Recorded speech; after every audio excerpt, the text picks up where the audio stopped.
नमस्कार. महागाई कमी करण्यात मोदी सरकार पास की फेल हे जाणून घेऊया आजच्या आपल्या व्हिडिओमध्ये.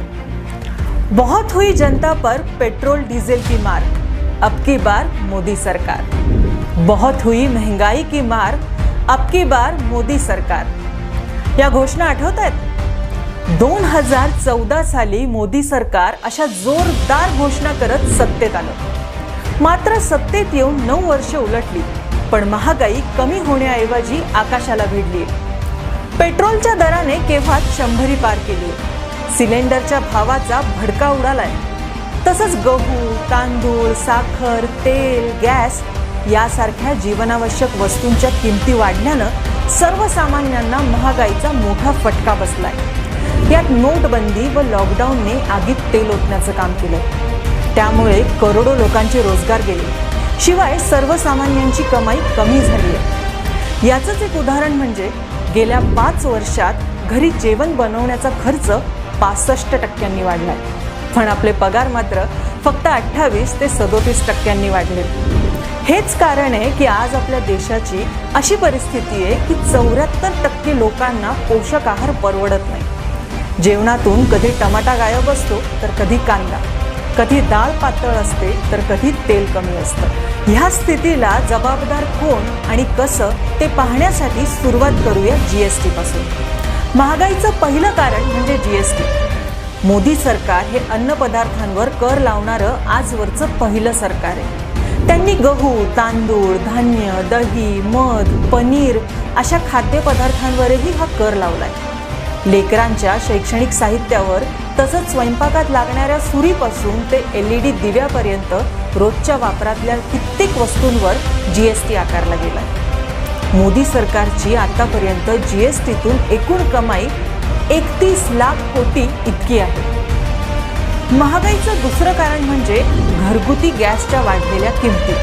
2020-21च्या बजेटमध्ये सिलेंडरवरचं अनुदान 38,500 कोटी रुपये इतकं होतं, जे 2023मध्ये फक्त 2,257 कोटी इतकं केलं गेलं. त्यामुळे नोव्हेंबर 2020 पासून सिलेंडरवरचं अनुदानही कमी झालंय आणि म्हणूनच गॅसच्या टाकीची किंमत दुप्पट झाली आहे. 410 रुपयांवरनं 906 रुपये झाले.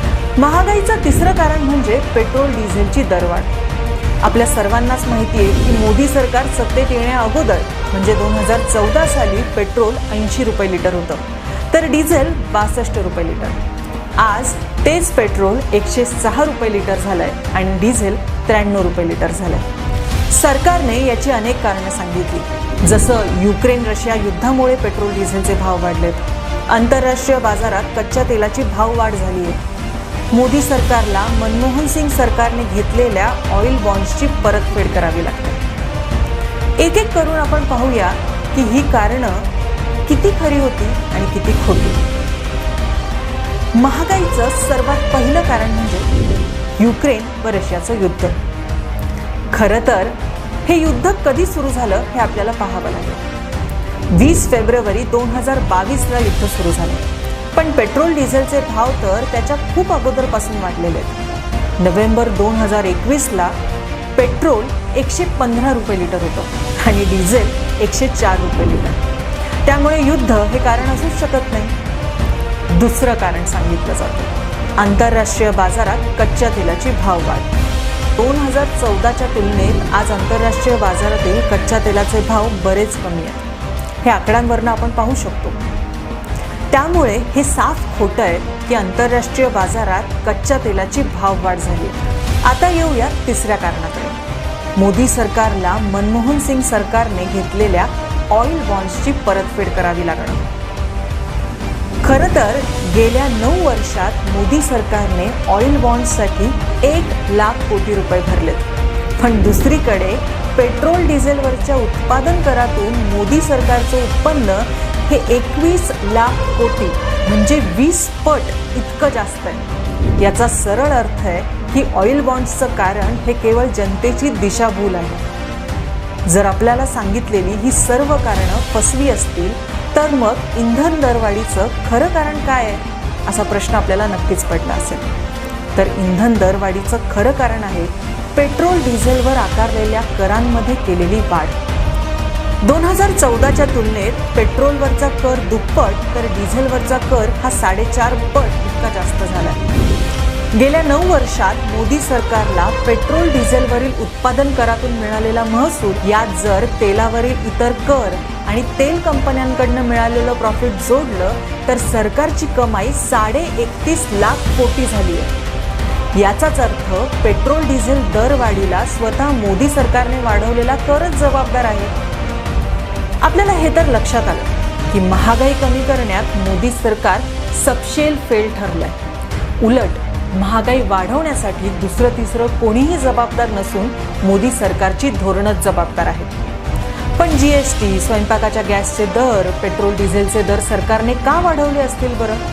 हे समजून घेऊया.